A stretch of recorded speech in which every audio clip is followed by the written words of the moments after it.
Hola amigos, bienvenidos a Riose Comics. Aquí les traigo The Amazing Spider-Man número 18, con guión de Joe Kelly y arte de John Romita Jr. Espero que les guste. La historia continúa con Jonah Jameson caminando por las calles de la ciudad. Diferentes personas le hablan, pero él apenas les presta atención. A él le gustan los hechos, la verdad simple, incluso cuando es desordenada. Le da náuseas cuando alguien intenta meterle falsedades por la garganta. Se dirige de regreso a su apartamento, pensando en cómo Spider-Man ha estado desatado, con un sabor distinto, violento, pero una vez más convertido en una amenaza. Peter Parker ha cortado de su vida a todos los que se preocupan por él, incluida May. Entra a su apartamento convencido de que eso ya es ir demasiado lejos, y de que quiere saber quién está intentando venderle ese maldito engaño. De pronto, una voz lo sorprende desde atrás, pidiéndole disculpas por la intromisión. Se trata de Norman Osborn, con el traje de Spider-Man puesto, pero sin la máscara. Está sentado en la silla de su escritorio, cubierto de sangre y barro. Norman le pregunta si pueden hablar, ya que no tiene a nadie más. Se disculpa por la sangre, alegando que hará que limpien la silla, o que puede quemarla, y le comprará una que no huela a apuros y depresión. Jonah le pregunta si ha vuelto a perder la maldita cabeza, y Norman le responde que espera que él pueda ayudarlo a descubrirlo. Nos movemos a los túneles de las alcantarillas de la ciudad. Phil Urich corre aterrado, escapando de algo.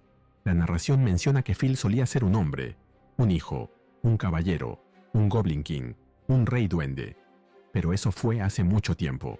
El cerebro no muerto de Phil ya no funciona bien, atrapado en un estado constante de putrefacción y resurrección. Aunque lo que queda de él entiende el peligro y sabe cuándo huir. Y eso es lo que hace ahora, ya que una máquina asesina lo está persiguiendo. Pero Phil sabe cuándo luchar, y cuándo reírse de lo absurdo de todo. De pronto comienza a reír de manera alocada, hasta que la máquina lo corta en pedazos, separando su cabeza y uno de sus brazos del resto de su cuerpo. Phil deja de reír abruptamente, y comenta que eso no ha sido divertido. Luego, la máquina recoge sus restos y se comunica con alguien para decirle que ha capturado a Urich sin problemas, y le pide que suba la dificultad del juego. Finalmente, le pregunta quién sigue. Como comentario, Phil es sobrino de Ben Urich, y ha sido Green Goblin, Hobgoblin, Goblin Knight y Goblin King. Nos movemos a Rand Enterprises, donde Mayra, Osman y Milton revisan la pantalla de su teléfono, por el que mantiene una breve conversación con su hijo. Se pregunta en voz alta qué estaba pensando al buscar la ayuda de Norman Osborn, y asegura que despedirá a su terapeuta por ello. Brian se aparece delante de ella con su traje hazmat puesto, y le aconseja que intente contenerse y mantenerse profesional. Ella le responde que necesitaba que alguien le dijera eso. Luego le pregunta qué ocurre, y él comenta que está ejecutando el primer ensayo de micoterapia, invitándola a mirar. Mayra pregunta dónde está Parker, y Brian le contesta que Peter se encarga de la parte de ingeniería mecánica, por lo que no es necesario que esté. Mayra le ordena que hagan el ensayo al día siguiente, ya que quiere a Peter involucrado incluso en las preliminares, pero Brian se queja, porque ya está preparado y con el traje puesto. Insiste en que ponerse el traje implica que el ensayo debe hacerse en ese momento, pero su jefa lo rechaza. Le reclama que ya está lidiando con un niño problema, y que no quiere lidiar con un segundo. Brian resalta que lleva allí 5 años, y que Peter apenas tiene 5 minutos, por lo que si él dice que está listo, es porque lo está. Asegura que es el mejor biólogo del edificio. Mayra le responde que, aunque eso es cierto, no lo convierte en un buen gerente. Finalmente, sin dejar de ver su teléfono y de renegar de su hijo, ignora los reclamos de Brian y concluye que al día siguiente harán los ensayos y continuarán la discusión, aunque Brian no queda satisfecho. Volvemos a la casa de Jonah, donde él y Norman hablan con un trago en la mano. Jonah comenta que al menos ese lunático que tenían en el programa que decía que estaban enfrentando una incursión no estaba en lo cierto, y le pregunta a Norman si le contó a May. Norman le responde que ella no se preocupa mucho por él. Además, lo único que tiene para decirle es que un clon está personificando a su sobrino, quien ha desaparecido de la faz de la Tierra. Jonah le pregunta de qué se trata todo esto, y Norman reconoce que esa es la pregunta importante. Compara la relación de ambos con Peter, mencionando que en un momento los dos lo odiaron. Luego se volvieron sus aliados, e incluso llegaron a amarlo como a un hijo, tanto como un par de hombres como ellos pueden hacerlo. Pero a pesar de todo, reconoce que nunca pudo entenderlo, y le pregunta a Jameson si él pudo. Jonah coincide en que tampoco logró entenderlo. Recuerda que lo hicieron pasar por un infierno, pero que Peter jamás se rindió ante la posibilidad de que pudieran ser mejores. Norman agrega que eso es lo mismo que decir que podían ser salvados y redimidos. Jonah menciona que, incluso siendo ingenuo, Peter está lleno de esperanza y que ambos son mejores hombres gracias a él. Norman se pregunta si realmente lo son. Le confiesa que, cuando notó que Ben Reilly fingía ser Peter, pasó una semana vigilándolo. Cuando fue obvio que así era, no intentó buscar a Peter con todas sus fuerzas. En vez de eso, preparó un traje e intentó reemplazarlo. Asegura que eso lo convierte en un necio egoísta y que, peor aún, es una fijación psicótica. Jonah le pregunta si cree que Peter no sabe ya el gran idiota que es él. Nos movemos al exterior, de noche. Los demás Spiders se deslizan por los techos de la ciudad. Silk menciona que tal vez los vieron, pero Miles le responde que, si Norman los hubiera visto, no habría sido nada tímido después de la paliza que les dio. Gwen replica que ella no fue derrotada, pero Araña le pregunta si acaso ha perdido la memoria. De pronto, una puerta se abre y Kintsugi se dirige a ellos, pidiéndoles disculpas, ya que tuvo que subir muchas escaleras. Silk, sarcásticamente, le vuelve a preguntar a Miles si en verdad nadie los vio, buscando que reconozca su error. Miles no le hace caso y le dice a Kintsugi que no es seguro estar allí arriba. Él se presenta ante ellos, afirmando que está allí para ayudar. Agrega que ha estado vigilando el lugar de Osborn durante horas para protegerlo. Miles duda que Osborn necesite protección, pero Kintsugi revela que alguien intentó matarlo con un robot asesino y que él ayudó al Spider-Man viejo a destruirlo. Luego les pregunta si Spider-Man no les informó de eso en la mesa del cuartel Spider, o como sea que se llame su base secreta, y si no les pidió que protegieran a Osborn. Miles se sienta junto a Kintsugi y le dice que deben aclarar ciertas cosas sobre Osborn. Mientras tanto, Gwen le pregunta a Araña si le gusta el chico nuevo, ya que nota que se está sonrojando, y añade que Silk es demasiado vieja para él. Nos movemos a otra parte de la ciudad.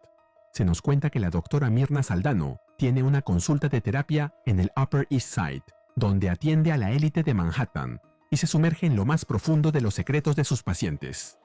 Pero la doctora Saldano no es quien parece ser. Ella solía usar otro nombre, la doctora Ashley Kafka, también conocida como la Queen Goblin, la Reina Goblin. Como comentario, la doctora Kafka fue asesinada por masacre, revivida por Ben Reilly y luego por Norman Osborn, convirtiéndose en la Queen Goblin. Favor de no confundirla con Madeline Pryor, la clon de Jean Grey, ya que ella es la Goblin Queen, la Reina Goblin. También, una explosión ocurre en la consulta cuando otra máquina asesina comienza a perseguir a la Queen Goblin. Una voz surge de la máquina, amenazándola, asegurando que la factura se ha vencido y que el seguro no la cubrirá. Ella esquiva el ataque, mientras se pregunta quién está detrás de todo esto. De un golpe, destruye el artefacto y utiliza sus poderes para intentar ver de quién se trata. Pero una voz le explica que su mirada de duende resulta bastante inútil en ese caso. La Queen Goblin menciona que reconoce esa voz y le pregunta a qué está jugando. Pero otra máquina le asegura que eso no es un juego y que ella ni siquiera es el combate preliminar. Nos movemos de vuelta a la casa de Jonah. Él afirma que, de todos los psicópatas que se han tejido un elegante pijama y han salido a hacer del mundo un lugar mejor, Captain America es el mejor, aunque Peter ocupa un cercano segundo lugar, pero él lo hizo atravesando la pubertad, lo cual cuenta mucho, aunque el precio que ha pagado por ese logro, tan poco apreciado, es ser un desastre perpetuo. Ha destrozado carrera tras carrera, ha hecho añicos sus relaciones y ha puesto a su querida tía en el hospital más veces de las que puede contar. Todo eso ocurrió porque, en algún lugar de esa maldita ciudad, personas desconocidas necesitaban su ayuda. Luego lo compara con Norman, quien también se fabricó un traje e intentó hacer algo de bien, aunque a su manera. Y ahora siente que está perdiendo la cabeza. Concluye que Norman finalmente sabe lo que se siente ser Spider-Man. Sin embargo, señala que Peter, en lugar de lamentarse o cuestionar su cordura, hace bromas. Ambos brindan por los desastres perpetuos. Luego, Norman le agradece y se pone de pie, diciéndole que le envíe la factura por la silla que arruinó. Jonah le responde que se quedará con la silla porque servirá para contar una buena historia, pero que lo va a desplumar por lo que le hizo a la alfombra. Jonah comenta que todavía no sabe si Norman es un maníaco o algo peor, pero si Peter confía en él, es porque cree que tiene la capacidad de ser un poco mejor hoy que ayer. Concluye diciendo que con eso a él le basta, y espera que a Norman también.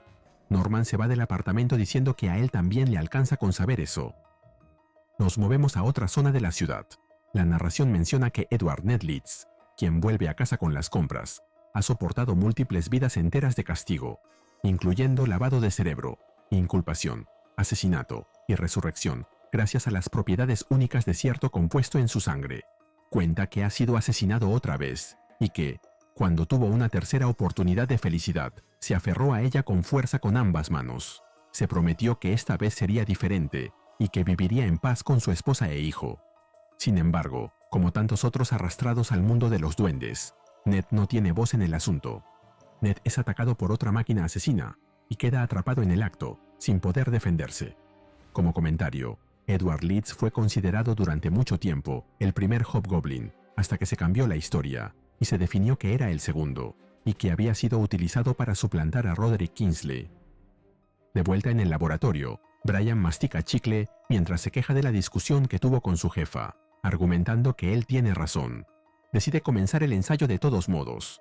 Todo parece marchar increíblemente bien, y la construcción de un domo aparece dentro del contenedor de ensayo. Si aprecias mi trabajo, regálame un me gusta, suscríbete y activa la campanita. Gracias. Saludos a Shadowcrawler 616. Brian no logra contener su felicidad al ver cómo el experimento se completa con un gran nivel de detalle y se pregunta si ha estado grabándolo. Sin embargo, algo sale mal y el ensayo explota justo frente a su rostro, cubriéndolo de polvo y partículas. Él se toma la cara, ya que no tenía puesto el casco hazmat. La pantalla a sus espaldas indica que la ingeniería de microcarga falló y que ha ocurrido un fallo catastrófico y que debe comunicarse con el ingeniero principal, Peter Parker. Volvemos con Norman, quien se encuentra en el exterior, usando el traje de Spider-Man. Mientras se balancea por los edificios en la noche, continúa pensando, aunque sus brazos ardan y su espalda se contraiga. Sabe que Peter ya ha hecho eso y nota que el aire sabe distinto, con el presente y el futuro más claros, al igual que su mente. Piensa que tal vez nunca entienda qué impulsa a Peter ni cómo equilibra lo físico y lo emocional, cuando lo que está en juego es tan alto. Pero sabe que hoy es un poco mejor de lo que era ayer, y por hoy, eso es suficiente. Sin embargo, al entrar en su casa y quitarse la máscara, alguien lo llama por su nombre. Se trata de la Queen Goblin. Ella, Phil y Ned yacen en el suelo, derrotados y heridos, a los pies de varias de esas máquinas asesinas. Con voz débil, la Queen Goblin le revela a Norman que están cazando a los goblins, y que Norman está incluido en esa cacería. Y mientras me quedo pensando en que sería genial que también Madeline esté en la lista, se nos cuenta que esta historia continuará. Y así terminamos con el video. ¿Qué te pareció este número?